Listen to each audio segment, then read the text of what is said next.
Hello, my name is Dick Schisler. Today we are going to take a look at the advantages of the Nelson ACV 200 continuous acting air control valve.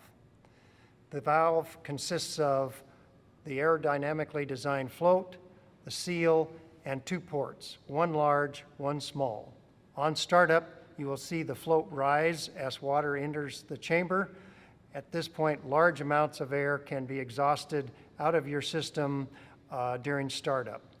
As the water rises, that port will seal off and the small port can continue to exhaust air even when the system is pressurized. So let's take a look.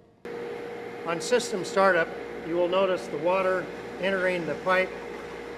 As the water fills the pipe and pressurizes, air will be exhausted out the quick acting Nelson air control valve. As more air enters the system and passes by the high point in the system where the air control valve is located, we will exhaust that air even under pressure. You'll notice that the air coming through the system will not accumulate downstream and cause a restriction in the pipe.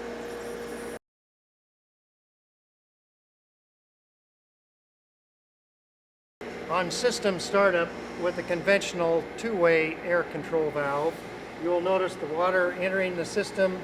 Air will be evacuated until the water rises to the level of the float in the valve, at which point the float will seal and no more air can be exhausted from the system.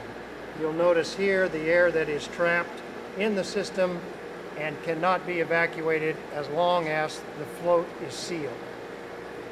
As this air accumulates and causes a greater restriction in the pipe, we will have a significant friction loss and loss of pressure downstream of the control valve.